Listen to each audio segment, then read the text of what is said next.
for your presentation. And now I would like Philippe to keep on assessing the challenging we are facing. Yes, ladies and gentlemen, I am a cybersecurity veteran. 30 years ago, we were very few people in France, I think, in the world. And nowadays, we have a problem to find skilled people in the domain. I will speak about privacy and will try to convince you that there may be some technical solutions. Privacy has become a buzzword in the recent cyber debates. You hear a lot of discussions on this subject, who often ignore the digital fact. I give you an example. I have been teaching the virus, it's a theorem, for 20 years now. This theorem says that to determine if a program is a malware is undecidable. Good news, cybersecurity analyst is therefore a job for eternity. That's the good news.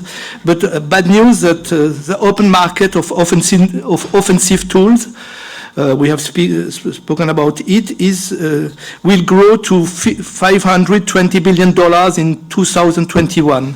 And I haven't found any estimation of the black market. I come back to privacy. Must work. Privacy is dead. We hear it very often. In 1999, Sun CEO, which is Scott McNally, declared, "You have zero privacy anyway, get over it." In 2010, Mark Zuckerberg asserted that public is the new social norm. Nothing to hide implies nothing to fear.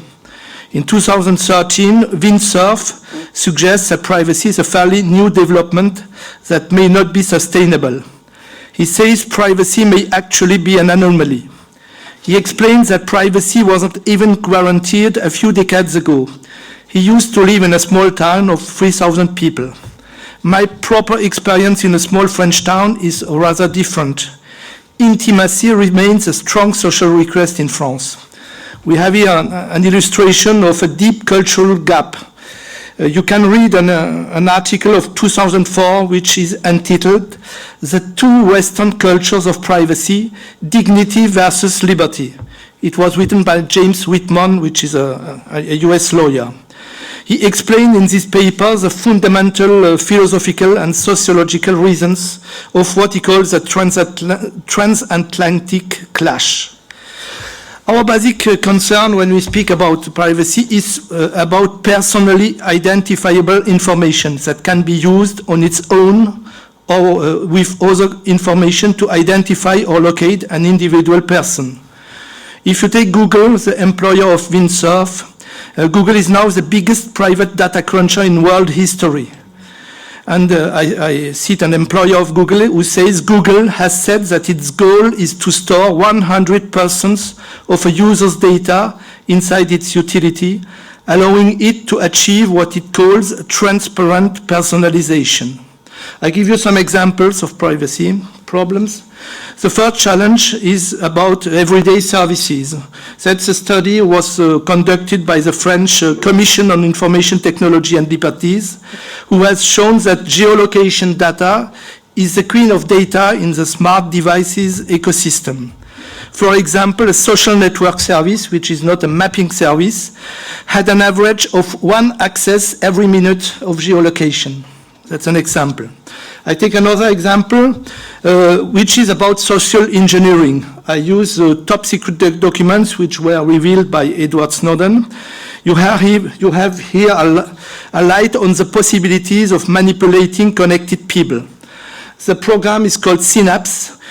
This program of NSA is designed to collect and store for each user 94 identity criteria in order to correlate 164 types of relationships. That's what the NSA defines as digital identity. Here you have a course by our British friends of GCHQ who were detailing various techniques of cyber manipulation, how to target people on networks, how to discredit or deceive them, how to direct a businessman to a SIGINT-friendly hotel. You can imagine what is a SIGINT-friendly hotel. We have to face with the Internet of Things, we have heard it this morning, a fundamental paradigm shift. We are moving from a publishing Internet to an emitting Internet. And NIST has listed all the problems of privacy.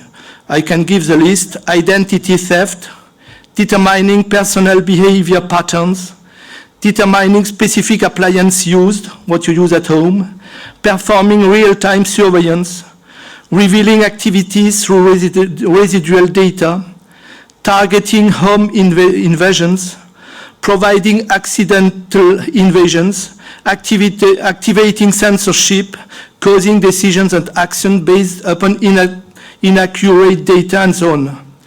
Solutions can't arise uniquely by regulation. It's not the solution. I will shortly examine 4 privacy functions which were defined in the first edition in 2000 of the Common Criteria for Information Technology Security Evaluation. These 4 security functions, you can combine them to provide, theoretically, because it's difficult, the flexibility to specify the desired privacy behavior, even of a complex systems. It speaks about users. A user can be either a human or an IT entity. IT entity can be a sensor, a machine, a robot, a humanoid, an animaloid, and all the digital gadgets. The first function is anonymity.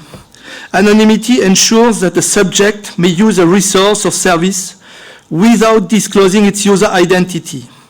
I give here a possible path to follow, referring to the work of a French startup called Crypto Expert. It concerns anonymous signature schemes. They were first defined in 2005.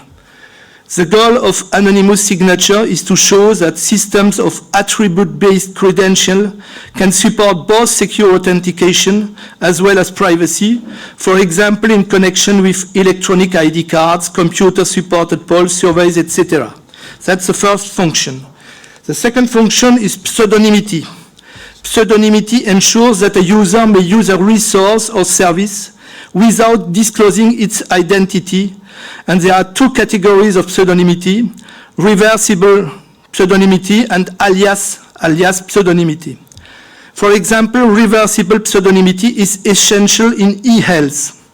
For example, to retrieve with a third party a patient after an anonymized medical court study, which can reveal an orphan disease. You have to find back the person who has the disease. The third function is unlinkability.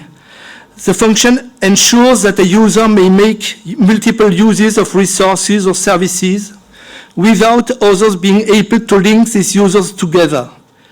Unlinkability differs from pseudonymity because also in pseudonymity the user is also not known. Relations between different actions can be provided. A good example is Tor network, which illustrates the largest system which is aimed to offer online unlinkability. The free technology behind Tor system is called onion routing. It can be used to build private networks able to better protect user activity. The last function is unobservability. The function ensures that a user may use a resource or service without others, especially third parties, being able to observe that the resource or service is being used. Some classical example here is steganography, which can be used far beyond hiding text in images. The existence of secure steganographic protocols based on computational indistinguishability has been proven in 2002. Another solution in cryptography is a private information retrieval protocol, which allows a user to retrieve an item from a server in possession of a database without revealing which item is retrieved.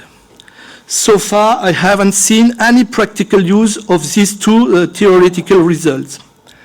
But there is a huge problem. Among thousands of products, 2020 exactly, which were common criteria certified, I haven't even found one which implements these functions. No products exist for the moment. The questions are the following. Is there an existing market or must we consider that privacy is negligible for consumers in comparison with all the promises of new services? Is there an economic model beyond publicity to finance technical viable product? Is it possible to build confident solutions with proprietary software? There is another paradox which is often mentioned, that's the privacy versus security paradox. These privacy functions make it more difficult to solve the attribution challenge of cyber attacks. It can be used by bad people, you imagine.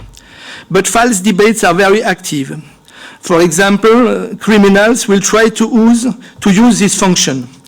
Some people, Prime Minister of UK, are calling to trap the security mechanism, strong crypto, for example, but I think it's dangerous because it will give to bad people access to protected systems by exploiting these intentional weaknesses.